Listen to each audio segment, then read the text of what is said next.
Pertama-tama saya pecahkan telur dulu sebanyak 5 butir. Diusahakan telurnya yang fresh ya teman-teman. Kalau ada cangkang telur yang masuk ke dalam adonan, wajib diambil ya. Lalu saya masukkan gula pasir sebanyak 16 sendok makan.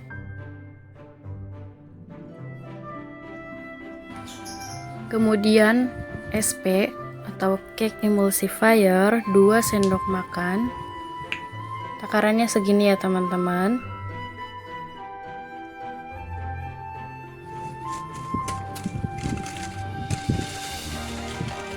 Ini biasanya saya sebelum nge-mixer dihancur-hancurin dulu kuning telurnya, opsional ya, ini mah cuman pengen aja gitu dihancurin dulu biar merata gitu. Kemudian saya mixer dengan kecepatan paling rendah dulu sampai gulanya larut ya.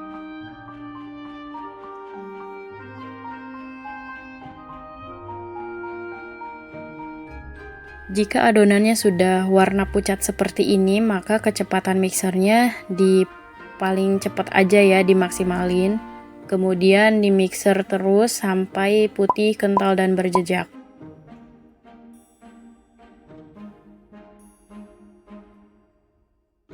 Patokan yang sudah mengembang itu adonannya lancip di whisknya ya, di ujung whisknya. Kemudian saya masukkan terigu sebanyak 8 sendok makan penuh.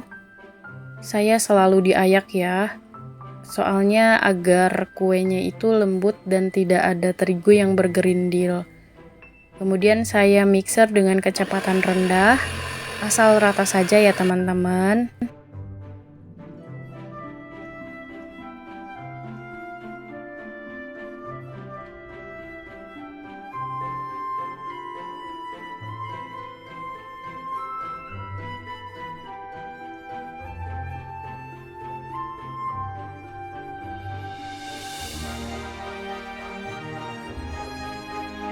Kemudian lanjut masukkan lagi terigu sebanyak 8 sendok makan lagi. Jadi totalnya itu 5 telur itu 16 sendok makan ya.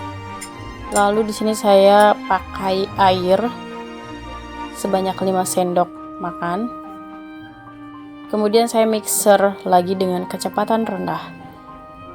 Asal rata saja. Jangan sampai overmix ya, karena ini juga mau diaduk pakai spatula.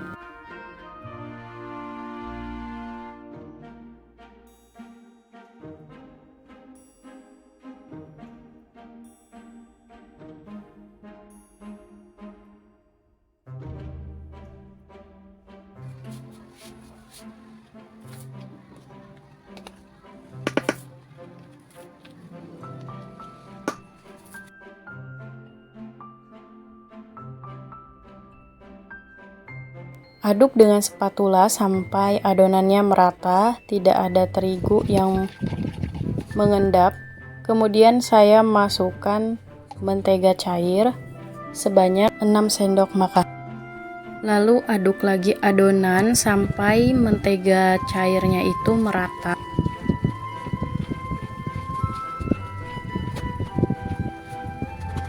Nah, kemudian ini yang paling penting, karena kita mau membuat red velvet cake, maka saya mau menggunakan pasta red velvet. Di sini rekomendasi banget ya merek ini, Red Bell. Saya selalu pakai merek ini untuk segala macam bolu yang ada rasanya itu. Kemudian aduk-aduk hingga merata. Di sini saya memerlukan 3 sendok makan pasta saja, jangan banyak-banyak, jangan juga kurang. Harus pas sesuai takaran. Kemudian saya siapkan loyang, ini ukuran 20 cm, saya oles-oles semuanya. Di sini saya loyangnya itu belah, tapi tidak apa-apa ya. Ini nggak bakalan bikin luber. Dan yang paling kecil itu ukuran loyang 16 cm untuk remahan kue. Nah, kemudian saya pakai terigu secukupnya agar pas dikeluarkan dari loyang itu mudah ya.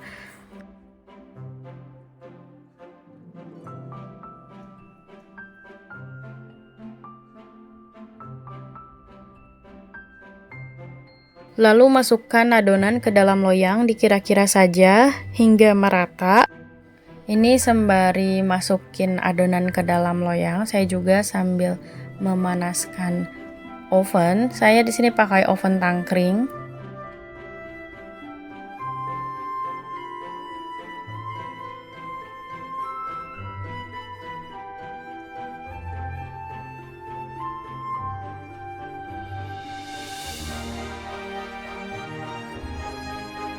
Jangan lupa dihentakkan loyangnya agar tidak ada gelembung di dalam adonan kue.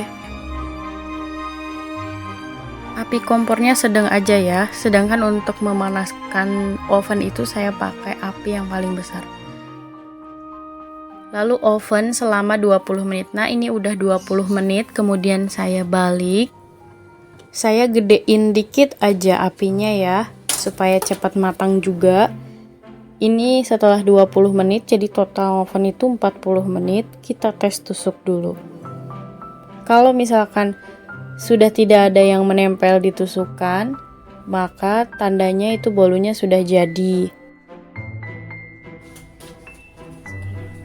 Lalu saya oven yang paling kecil ini sampai matang, sampai kering ya, soalnya ini mau buat remahan di atasnya. Ini hasilnya lembut banget dan menul. Saya siapkan tatakan ukuran 25 cm. Kemudian saya kira-kira aja ini dipapras karena ada yang sedikit lebih tinggi di kuenya itu, nggak seimbang ya, jadi saya papras. Ini empuk banget bolunya, kalian wajib coba, dan ini juga mudah kan, bahannya juga sedikit. Paprasin aja semuanya yang tidak rata. Kemudian saya pakai buttercream. Ini bisa pakai selai strawberry juga, opsional, atau selai coklat. Nah, saya juga ini mau merapihkan kue yang kedua. Ini sedikit kematangan ya bawahnya, kita papras aja. Hasil paprasan dari kue yang pertama sama yang kedua ini jangan dulu dibuang, kecuali yang kematangan ini nggak apa-apa dibuang aja, karena kalau buat toppingnya kue itu nanti terasa pahit.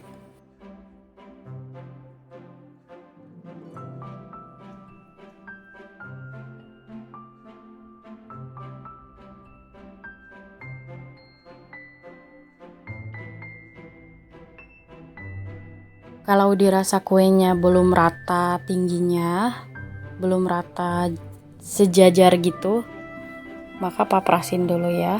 Ini hasil paprasannya lumayan banyak. Kemudian saya mau proses crumb coat dulu ya, mau dirapihkan pakai buttercream agar tidak ada remahan kue yang terlihat setelah dihias nanti. Setelah dilapisi sama buttercream yang pertama ini atau crumb coat, itu dimasukin ke kulkas dulu ya, supaya ngeset dan enak kalau pas dihias. Lalu ini paprasan yang tadi saya blender.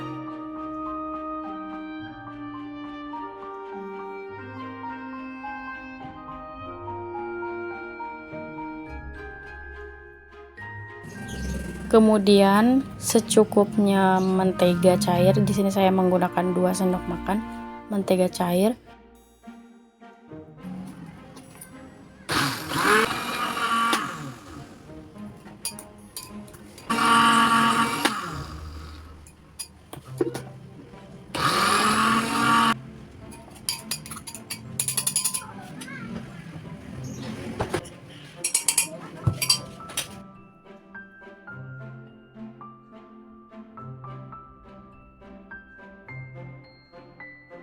Ini dipilih aja ya, ini ada yang belum hancur gitu kuenya, dipilih aja mana yang lembut dan ambil aja yang lembutnya.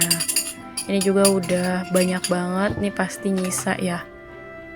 Kemudian saya pindahkan ke tatakan yang kotak karena saya punya kardusnya yang ukuran 24 cm, jadi saya pakai tatakan 24 cm.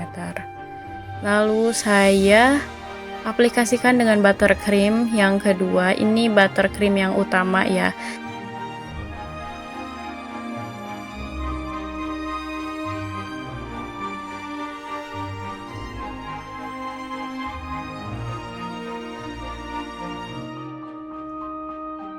Nah, setelah rapi seperti ini, saya sempat masukin dulu ke kulkas ya, supaya ngeset.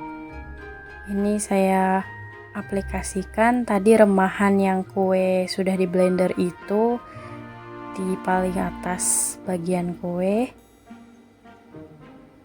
Lalu saya aplikasikan juga di sampingnya, ini opsional. Ini requestannya konsumen pengen seperti ini ya. Nah, seperti ini. Diusahakan rapi.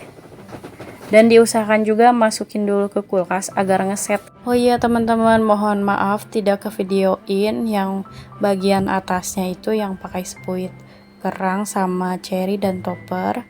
Soalnya ada kendala. Terima kasih yang sudah menonton sampai selesai. Semoga videonya bermanfaat. Wassalamualaikum warahmatullahi wabarakatuh. See you di next video.